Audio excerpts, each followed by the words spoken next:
Bonjour à tous, une petite vidéo pour vous parler de 1D 3D Sculpt Plus, qui est une nouvelle appli de Autodesk qui vient de sortir aujourd'hui sur Android et qui est vraiment terrible quoi. Donc quand vous arrivez sur l'appli, vous arrivez sur la communauté avec les posts des personnes. Là vous avez vos propres fichiers, bon, pour l'instant j'en ai pas. Et pour en créer de nouveaux, vous appuyez sur Create, le plus. Alors, vous pouvez commencer à partir de rien du tout pratiquement, ou à partir de sculptures qui sont déjà faites, sur lesquelles que vous pouvez ensuite modifier, peindre, etc. Vous avez beaucoup de choix, c'est pour ça que l'appli est un peu lourde d'ailleurs. Vous avez des modèles que vous pouvez poser, parce qu'après les avoir sculptés, vous pouvez faire des poses, c'est-à-dire les mettre dans des positions spécifiques. Et donc, si vous partez de rien, vous pouvez partir en fait, pas tout à fait de rien, mais d'un certain nombre de squelettes qui sont déjà faits. Enfin, ça, c'est vraiment le minimum de la capsule. Bon, il y a une grenouille, il y a un dragon, un éléphant. Ça peut aider aussi à voir comment les squelettes des autres sont faits. Moi, je vais partir de celui-là, c'était le squelette classique de 1, 2, 3D Creature, l'appli d'avant sur iPad. Donc, je choisis ça. Ensuite, vous rentrez sur cette interface-là. Donc, pour pivoter autour du modèle, vous tapez n'importe où ailleurs que sur le modèle. Pour zoomer, c'est avec deux doigts. Et pour se déplacer horizontalement, c'est aussi avec deux doigts comme ça. Donc là, vous avez plusieurs options. Créer, bouger, redimensionner, tourner, agrandir. Donc au début en fait, pour le squelette, vous êtes sur un mode de symétrie. Donc par exemple là, si je me mets sur créer, j'appuie quelque part, je peux rajouter des articulations. Si je vais sur le mode bouger, je peux ensuite les déplacer. Alors ça se fait toujours, les déplacements ils se font toujours dans l'espace de l'écran. C'est-à-dire que si par exemple sur mon squelette je veux déjà mettre ces bras-là en avant, il faut que j'aille d'abord sur le côté avant de les avancer comme ça.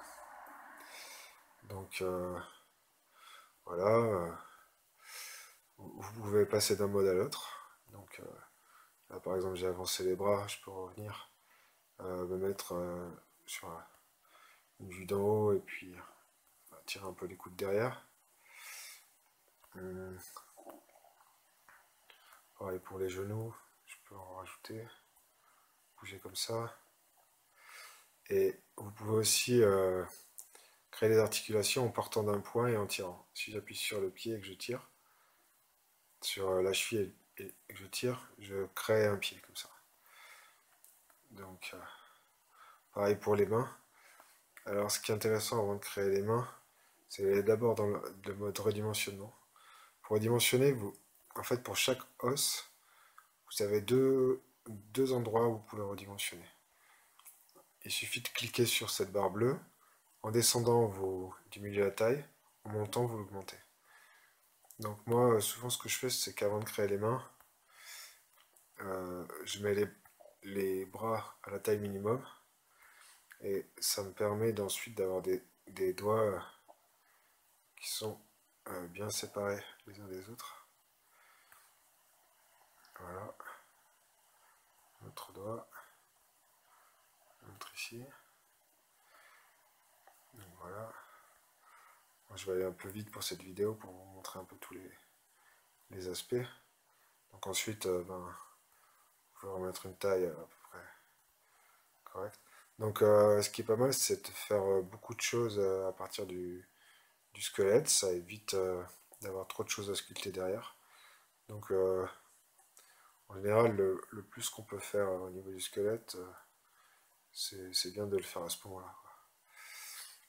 Donc ajuster les tailles un peu. Alors je sais pas pourquoi, mais l'application ne passe pas en mode portrait sur mon appareil. Normalement, sur l'iPad, c'est possible de le mettre en mode portrait, mais je sais pas pourquoi. Mais bon, elle vient d'être lancée, j'ai vu qu'ils avaient déjà fait des mises à jour, donc ils doivent sans doute corriger les choses au fur et à mesure. Donc, alors, si vous partez sur les côtés, ça crée deux choses. Si vous restez au milieu, ça en fait qu'un seul. Donc voilà, je vais descendre un peu le coup, remonter un peu ça. Et rapidement, je vais rajouter un point. Alors, si vous avez créé des points et vous êtes trompé, dans le mode création, vous tapez dessus. Soit vous pouvez copier-coller aussi. Par exemple, vous pouvez copier un bras tout. En fait, ça copiera tout ce qu'il y a derrière. Par exemple, si vous mettez là, vous dites copier. Non, couper. Ouais, ça c'est couper. Donc je vais recoller. Copier, c'est ce plus. Copier. Par exemple, je me mets ici et je colle le bras. Et ben hop, tout d'un coup, voilà. J'ai un deuxième bras qui s'est créé là. Ouais, ça peut être rigolo. Et pour enlever des points, bah pareil, sur la poubelle. Donc, bah, ce sera un mutant. Il y a aussi ça permet de tourner pareil toute une chaîne d'os. Par exemple, si je prends celui-là, alors il faut se mettre sur le profil comme ça, dans l'axe. Donc là, on voit le cercle rouge.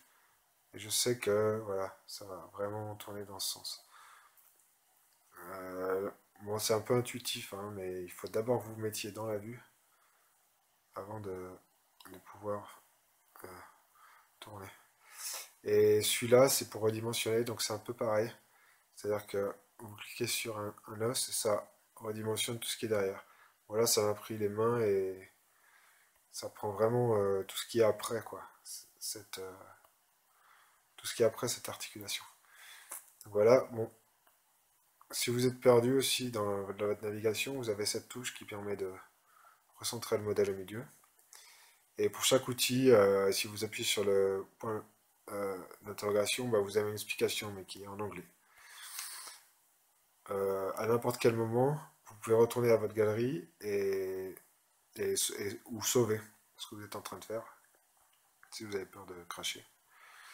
Donc une fois que vous êtes content de votre squelette, vous cliquez sur Bake, et donc là ça cuit le squelette, donc en fait ça le prépare pour le sculpte.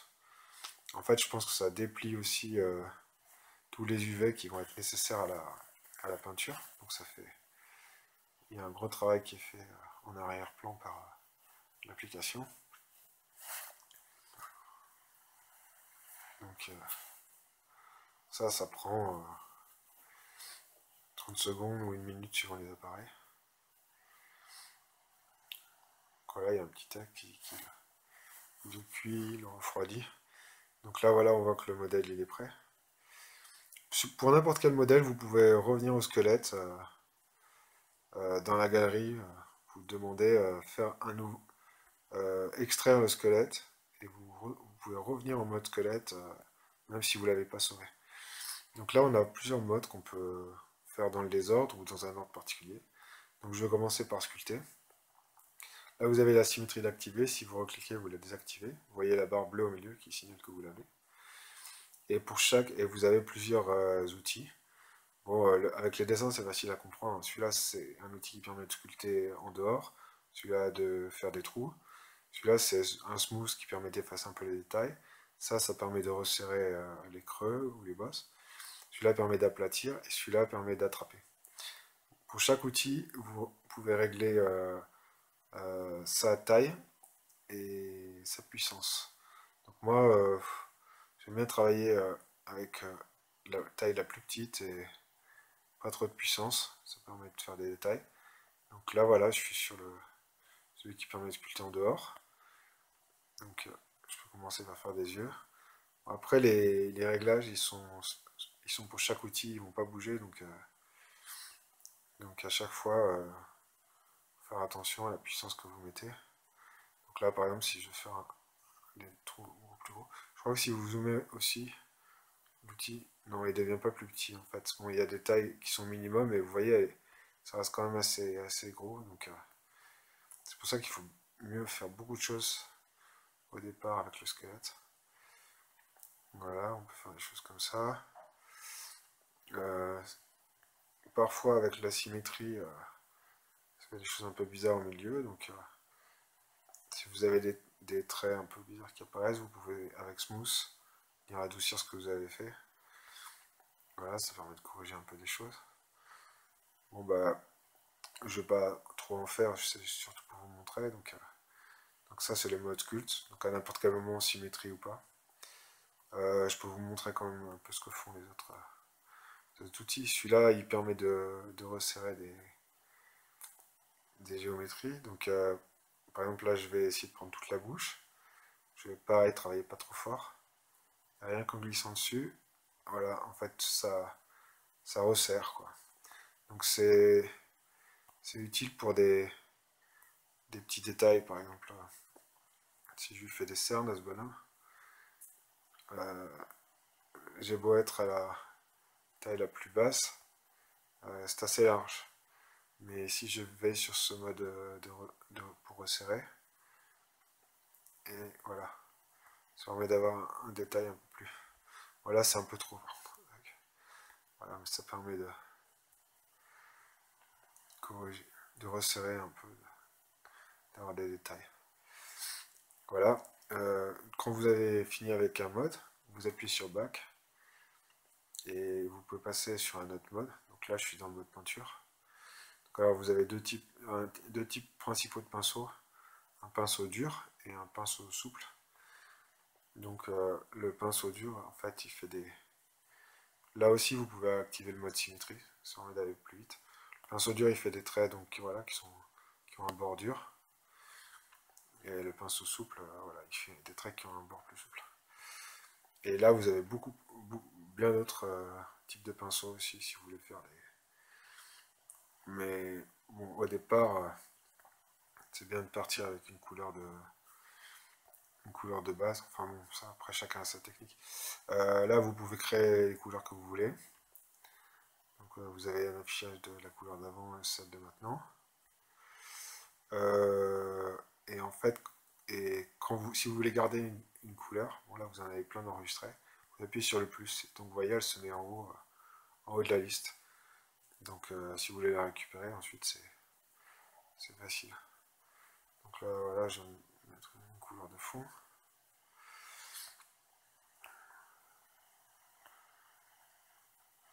Euh, je sais pas s'il y a un color picker, non, je crois pas. Donc c'est pour ça que c'est important de conserver les couleurs que vous choisissez parce que il n'y a rien pour les retrouver ensuite. Donc ensuite voilà, vous pouvez travailler en plus petit et en moins fort, ça fait des...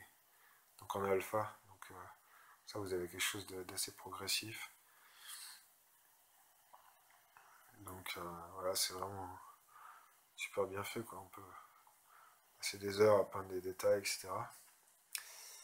Donc avec ces pinceaux là aussi, c'est intéressant ce qu'on peut faire. Ah, je me suis trompé dans la navigation.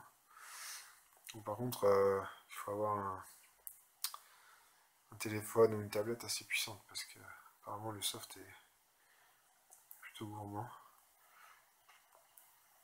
Donc je vais essayer d'aller un peu plus grand avec ces pinceaux.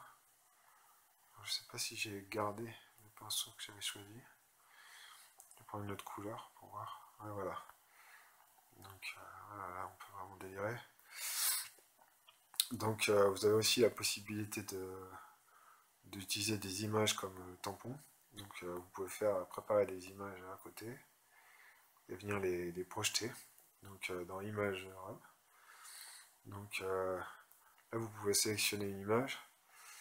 Alors vous avez plusieurs images classées par catégorie. Par exemple dans yeux, bon, bah, vous avez toutes sortes d'œils qui sont déjà faits. Voilà, là d'autres yeux encore. Vous avez des textures qui sont déjà là, toutes sortes. Vous avez, alors vous pouvez importer des images sur fond alpha et ça permet de créer des espèces de tatouages. Bon, par contre, je sais pas trop comment on se débarrasse de tous ces menus. Voilà, si vous cliquez sur teinte, vous activez un mode teinte. Donc plutôt utile pour les images sur fond alpha. Parce qu'en fait, si vous voulez les créer, en fait, il faut que ce soit blanc sur un fond alpha. Parce qu'en fait, c'est blanc parce qu'en fait, ça se sert d'un mode multiplication avec la couleur de teinte. Et donc, et ça permet de... par contre, j'aurais peut-être pas dû prendre le pinceau soft. Je vais prendre le pinceau dur pour ce mode-là. Donc, voilà, et vous pouvez dégrader. Ouais, je sais pas, je prends une autre couleur. Et donc ensuite, si vous voulez cacher l'image, aussi en travaillant, vous tapez sur ID image. Bon là, ça bave un petit peu, je reviens en arrière. Donc là, l'image normalement est toujours là, même si je l'ai cachée. Bon, cette image-là a bavé un petit peu, mais ça doit dépendre du type de pinceau choisi et puis des détails aussi. Donc voilà, beaucoup de choses possibles. Et donc c'était le troisième mode, image wrap. Et ensuite vous avez un mode pause. Alors ça c'est intéressant parce que vous n'êtes pas obligé de, comme au départ le squelette est symétrique, forcément vous n'allez pas forcément vouloir une pose symétrique. Donc avec le mode pause, vous sélectionnez une articulation, vous choisissez la direction dans laquelle ça va plier. Donc pour ce bras par exemple c'est dans ce sens-là. Et vous pouvez le supprimer aussi. Et donc ensuite, il faut imaginer que vous allez tirer en basculant. Donc vous cliquez dessus, et là par exemple en allant vers le bas, voilà, j'amène le bras vers moi. Si je veux le faire se lever, je vais me placer au-dessus comme ça, et partir en arrière. Voilà. Et donc ensuite vous pouvez ajuster la manière dont ça plie. Si vous allez jusqu'au bout, ça fait quelque chose de très rond. Si vous allez plutôt par là, ben, ça fait quelque chose de plus cassé. Donc voilà, et ça vous pouvez le faire vraiment partout. Vous en ajoutez autant que vous voulez. Donc, par exemple là j'en ajoute un sur le cou. Je fais monter ou descendre la tête, tourner à droite ou à gauche. Et pareil, je peux changer la manière dont ça se déforme ici. Ensuite vous avez ce mode oriente qui permet d'avoir votre modèle bien posé sur le sol, parce qu'il se peut qu'en sculptant, ou pas d'ailleurs si vous avez envie de l'avoir comme ça, vous pouvez le positionner plus ou moins sur le sol, voilà, comme vous voulez. Voilà. Et ensuite, voilà, un truc encore plus génial, c'est environnement. Donc ça permet de faire carrément des petits rendus dans l'application. Là, vous pouvez donner une direction à la lumière. Donc on voit l'ombre qui change. Alors là, vous pouvez sélectionner un fond. Depuis votre appareil photo, depuis vos propres photos. Ça, c'est ceux que vous aurez déjà importés quand vous en aurez importé. Et dans Built-in, vous en avez des qui sont déjà faits, qui sont pas mal. Donc il y a des fonds colorés, il y a un fond genre studio avec des damiers, comme ça, comme ça.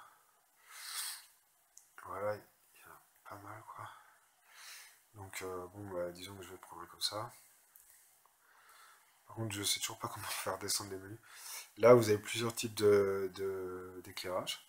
Ça, c'est le par défaut. Ici, c'en est un qui est sans ombre. Vue d'en dessus. Froid. Balanced, ça veut dire avec des éclairages des deux côtés. Gloom, dusk, side, sunlight. Donc, disons que je vais garder sunlight. Là, vous pouvez mettre carrément des effets qui vont transformer un peu votre image. Des effets sépia. Ou... Si vous en voulez pas du tout, vous cliquez sur None, le premier. Et là, vous avez des matériaux. Alors là, c'est assez génial. Qui changent en fait la matière de l'objet, quoi. Quelque chose de poli, simple. Là, vous avez des chromés, un peu moins chromés, cartoon. Alors là, pour le cartoon, je pense que c'est pas mal. Ouais, il faut trouver une lumière qui soit pas trop forte, parce que sinon il est... Bon, de toute façon, c'est pas mon préféré, cartoon, mais plutôt prendre celui-là.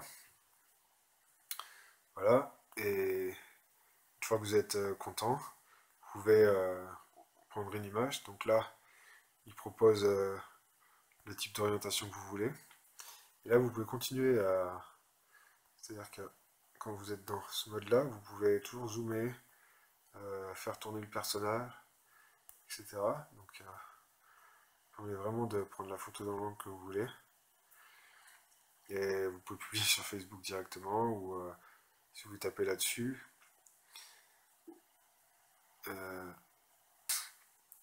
Ça va un peu de temps, mais si vous avez une appli qui permet d'enregistrer enregistrer sur l'appareil, moi j'ai l'explorateur ES, et bien vous pouvez l'enregistrer dans vos photos quelque part. Bon, voilà. Et si vous revenez au menu du principal, ici vous pouvez carrément soit le publier, c'est le premier ici là-dessous, dans la communauté. Bon, là vous pouvez partager l'image comme on l'a fait avant. Vous pouvez exporter le point obj, ça permet de l'ouvrir sur d'autres plateformes. Donc en fait c'est un zip que vous allez exporter avec la texture, le point obj que vous pouvez ouvrir dans n'importe quel viewer, plus un fichier matériel qui fait le lien entre la texture et vous pouvez commander un print 3D sur Sculpteo. Pour enregistrer, vous retapez là. Si vous lui dites retourner à la galerie, ils vont vous demander de le sauver parce qu'en fait, enfin, de sauver les changements récents parce qu'en fait, je pense qu'il sauve automatiquement. Donc je fais OK. Et donc à partir de là, si je retourne dans ma section, j'ai mon petit gars. Et en cliquant dessus, je peux rouvrir, etc. quoi. Et vous avez plein d'exemples de gens qui ont posté des choses, les populaires, les récents, etc. C'est une communauté très active parce que ça fait un moment que ça existe sur iPad. Et voilà, ça attend plus que les gens d'Android. Voilà, je vous remercie, j'espère que ça vous plaît et vous fera vite des super modèles avec ça. Voilà, ciao!